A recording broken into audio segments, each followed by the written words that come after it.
Hola, bienvenidos a Pensar Economía. Ya estamos con Nicolás Lussich para hablar en un comienzo de lo que se ha recaudado en este año. Cifras, Nico, que van a octubre. A octubre, efectivamente. Pepe, buenas noches para todos.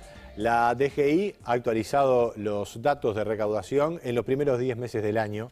Y hoy vamos a analizar no solo qué está pasando con cada uno de los impuestos, sino también cómo ha cambiado la estructura de impuestos en los últimos años en la economía uruguaya y en particular en la recaudación de la DGI, luego de la reforma tributaria del año 2007 y, si se quiere, de algunos cambios y de cómo ha ido evolucionando la propia economía, ¿verdad? Porque los impuestos que se recaudan no solo dependen de lo que disponga la estructura tributaria, sino también de la marcha de la economía.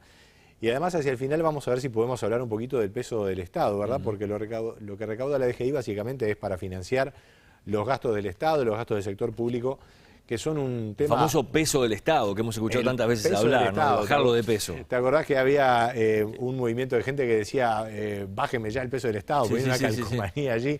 Digamos que sin duda es todo un tema de mucha discusión estrictamente política, y nosotros hoy le vamos a poner números a eso.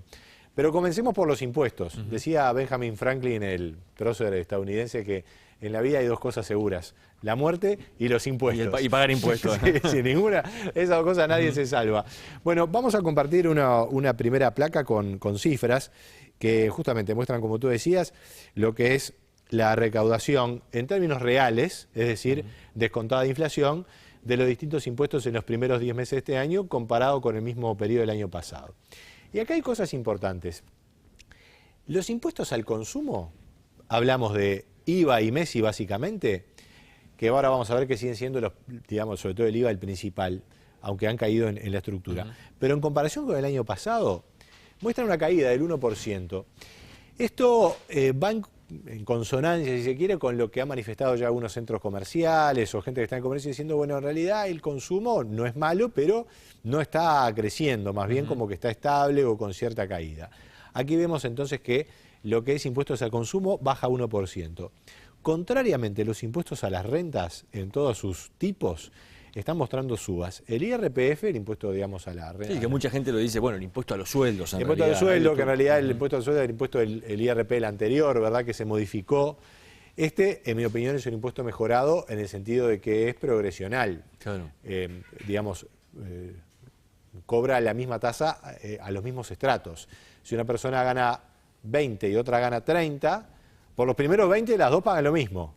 Por los otros 30 que esta segunda gana, paga más impuestos que el otro por esas tasas crecientes que hay en el IRPF, que es un impuesto que, como justamente los sueldos han subido y las retribuciones en general han subido en términos reales, también crece en términos reales. Eso es lógico y se está expresando en esta recaudación. Es un dato importante, es decir, la mejora salarial también tiene un impacto en la recaudación. Lo mismo con el IAS, que es el primo hermano del IRPF, pero para las jubilaciones que aumentan más todavía. Y en cuanto al impuesto a la renta de la actividad empresarial, aquí hay una cifra más destacada, un aumento del 25%. Ustedes se pueden estar preguntando, bueno, ¿por qué tanto aumento de la renta empresarial? Dos factores. Primero, que la renta empresarial fluctúa mucho año a año. Hay veces que cae porque los márgenes se achican por circunstancias de la economía o de algunos sectores, y otras veces crecen mucho. Siempre es un 25%. El tema es que a veces la actividad de las empresas tiene cambios. Pero te diría que lo que está impactando aquí es el segundo factor, y es que hay mucha renta generada por las empresas públicas, que pagan el IRAE y lo vuelcan a la DGI, y esa es una recaudación que ha aumentado mucho en los últimos meses. Si sacáramos empresas públicas de esta cuenta del IRAE, el aumento sería del 8%. ¿Se supone en qué tipo de inversiones, en gastos, en qué? Las empresas públicas, como cualquier empresa, tiene, por supuesto son empresas muy particulares, ¿verdad?, porque en general manejan monopolios, pueden manejar sus tarifas, y la demanda es básicamente la demanda de la economía. Una empresa como UTE, una empresa como Antel puede ser algo más particular, pero igual, digamos, tienen su rentabilidad por el aumento de sus ingresos y la diferencia con sus costos. Hay veces que pueden ingresar en alguna pérdida porque el gobierno se ve con la necesidad de controlar un poco las tarifas o por algún aumento de costos por temas energéticos, por ejemplo. Eso les achica la renta. Ahora la situación ha mejorado, entonces esas rentas aumentan y aumenta por lo tanto el impuesto recaudado. Ahora decíamos, esta es lo que ha pasado en los últimos meses. ¿Cómo viene la estructura de impuestos de la economía cambiando en los últimos años, verdad? Porque, bueno, vos bien te acordás que en el 2007 hubo una reforma que generó un cambio importante en la estructura de impuestos. Fue muy polémica, se discutió mucho, pero la cuestión es que ha provocado un cambio muy relevante cuando analizamos lo que puede ser la torta de impuestos, o en este caso una barra, que la dividimos según el tipo de impuesto. Por allá por el año 2000, años antes, años después, tomamos el año 2000 como referencia, más del 70% de lo recaudado eran IVA e IMESI y algunos otros impuestos indirectos al consumo. Esos impuestos en la torta general han caído y están en un 60%. En términos absolutos crecieron porque la recaudación toda creció. Digamos, la torta creció, la torta de recaudación de la DGI, porque además hay más actividad económica y hay que financiar más gasto público. Pero en términos de proporción es menor la importancia de los impuestos al consumo del IVA y el IMESI. Y ahí aparece el famoso IRPF que hablábamos recién, ¿no? Claro, y ahí, en el sentido inverso, como tú bien lo estás ilustrando, el otro tramo que crece entre 2000 y 2013 es el de los impuestos a la renta, donde ahí está incluido el IRPF, pero también el IRAE y el IAS, que pasan a significar ya a esta altura, según los últimos datos, un 30 y pico % de la recaudación total, que es una cifra muy importante. Decir que el 30 y pico % de la recaudación de la DGI hoy por hoy en Uruguay es de impuestos a la renta, es una cifra significativa. Y hay que ver que se plantea políticamente al futuro, pero no debería extrañar que esta tendencia prosiga.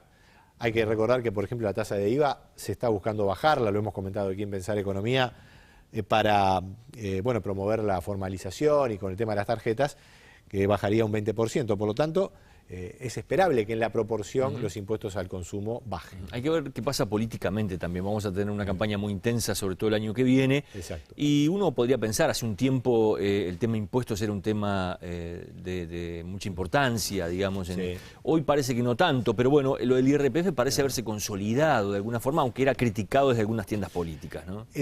Comparto 100% lo que decís. Primero porque hay otros temas en la agenda como educación, seguridad, la propia salud pública, que generan más preocupación que los temas de la economía. Seguramente porque la economía anda bien, la gente está consumiendo, es decir, hay buena actividad y el ingreso real ha aumentado, eso lo vamos a ver seguramente en otros programas. Pero es posible que venga algo de discusión sobre el tema que queríamos plantear y que anticipábamos, el tema del peso del Estado.